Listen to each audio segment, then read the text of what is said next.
ketika murid pendiam diajak bikin konten. Halo guys, balik lagi dengan saya, Bayu. Gimana pendapat kalian tentang siswa yang dimasukin ke barak? Saya sih setuju saja karena agar mereka kapok dan tidak mengulangi lagi. Kalau misalnya nggak kapok gimana? Ya sudah dipenjarakan saja. Oh, waduh. Kalau menurut Anda gimana? Menurut saya kurang setuju karena terlalu membuang banyak anggaran. Oke.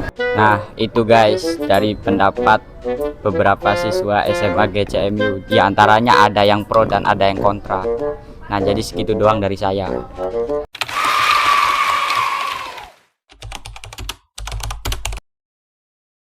Assalamualaikum warahmatullahi wabarakatuh. Perkenalkan, saya adalah salah satu guru di SMA Global Cendekia Manbaul Ulum. Menurut pendapat saya setuju diadakannya ada barak militer untuk peserta didik. Kalau misalnya anak itu sudah tidak bisa dikendalikan di sekolah atau sudah tidak bisa ditangani di sekolah, apa salahnya jika dimasukkan ke barak militer dengan tujuan agar peserta didik tersebut bisa lebih baik ke depannya, agar dia bisa lebih baik dalam menggapai cita-citanya di masa yang akan datang. Terima kasih. Wassalamualaikum warahmatullahi wabarakatuh. Bismillah, kembali lagi bertemu dengan saya.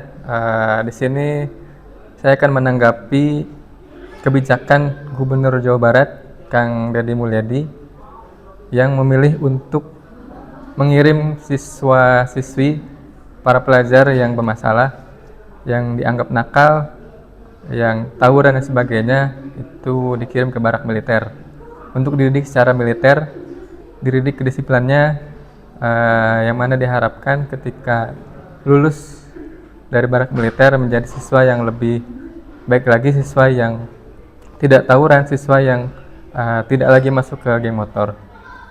Namun saya pribadi sebetulnya kurang setuju dengan kebijakan Deddy Mulyadi. Mengapa? Karena tidak ada jaminan sama sekali bahwa siswa yang lulus dari barak militer dan kembali ke institusi pendidikan akan menjadi siswa yang benar-benar baik, yang meninggalkan lingkungannya, meninggalkan tawurannya, meninggalkan geng motornya. Mengapa? Karena sekolah itu institusi pendidikan, sedangkan militer itu institusi kekerasan. Artinya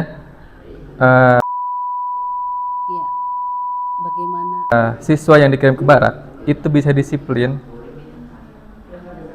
Mungkin tidak semua atas kesadaran dalam dirinya, tapi karena lingkungan yang memaksakan dia harus disiplin. Karena ada reward and punishment, ada hukuman ketika siswa itu tidak berdisiplin.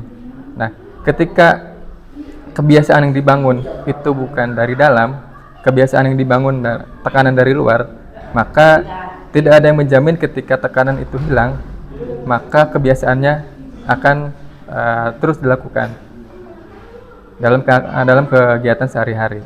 Maka dari itu sebaiknya membina atau mendidik siswa yang nakal, yang bermasalah itu di institusi pendidikan, bagaimana disadarkan dalam dirinya bahwa apa yang dia lakukan itu sesuatu yang salah atau yang keliru, sehingga kedepannya ketika siswa itu sadar dalam dirinya, sadar bahwa apa yang dilakukan salah, itu akan menjadi pelajaran kedepannya, tidak akan mengulangi kesalahannya.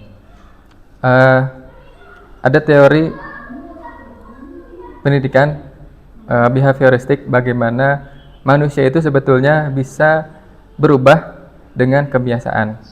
Nah, ini objek penelitiannya itu dari simpanse, kemudian dari hewan-hewan, bagaimana hewan-hewan ketika dipaksa untuk dibiasakan sesuatu, dia akan melakukan sesuatu itu secara simultan, secara terus-menerus. Dan ini juga yang dipakai untuk mendidik manusia, karena dianggap manusia sebagai hewan juga.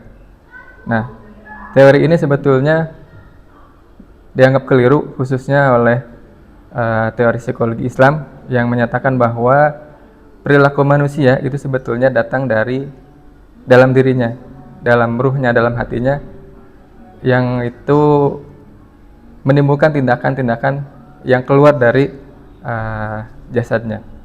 Jadi sebetulnya manusia bisa berbuat baik itu tidak hanya dalam tekanan dari luar, karena ketika ada tekanan dari luar, ketika tekanan itu hilang, tidak ada yang bisa menjamin dia akan terus berbuat baik. Tapi ketika disadarkan dalam dirinya, maka perilaku baik akan senantiasa dilakukan dalam situasi dan kondisi apapun.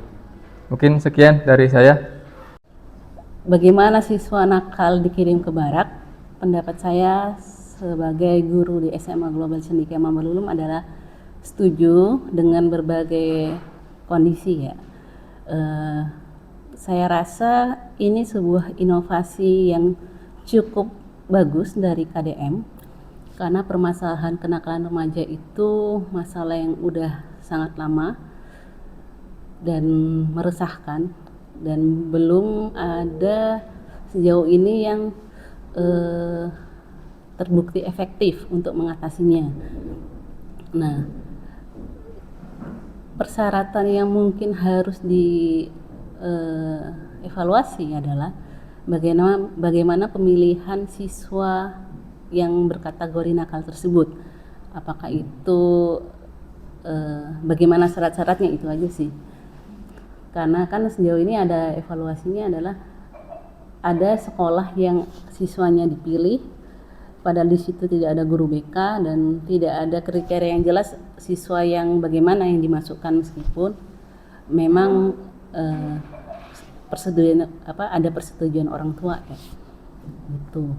Terus kenapa setuju? Karena memang di sini pembinaan karakter, dan ketika itu bisa bekerja sama dengan semua pihak, pemerintah itu bisa bekerja sama dengan semua elemen, sekolah, keluarga, KPAI bisa ikut mengawasi, saya rasa ini program yang sangat bagus gitu. Karena pemerintah turut andil gitu, memfasilitasi berbagai lembaga yang ada di bawahnya, dinas pendidikan, sekolah, keluarga gitu.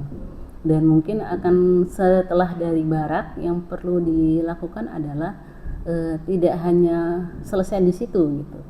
Apakah harus dievaluasi juga apakah anak yang masuk ke barak itu perkembangannya bagaimana, penerimaan teman-teman di sekelilingnya gimana gitu kan, juga harus dievaluasi. Itu aja sih. Jadi memang tidak hanya program satu titik, tapi memang harapannya berkelanjutan. Nah, insya Allah itu akan menjadi program yang sangat bagus, karena dari satu ini kan baru awalan ya, nanti akan ada evaluasi. Yang penting adalah kerjasama dari semua pihak, penetapan kriteria yang jelas, dan ada tim ahli yang mendampingi gitu kan, dan dievaluasi mungkin dari tim khusus yang memang ahli di bidang psikologinya segala macam untuk pendampingan anak-anak sebelum dan sesudah masuk ke barak militer untuk mendapatkan pendidikan karakter. Itu menurut saya. Terima kasih. Assalamualaikum warahmatullahi wabarakatuh.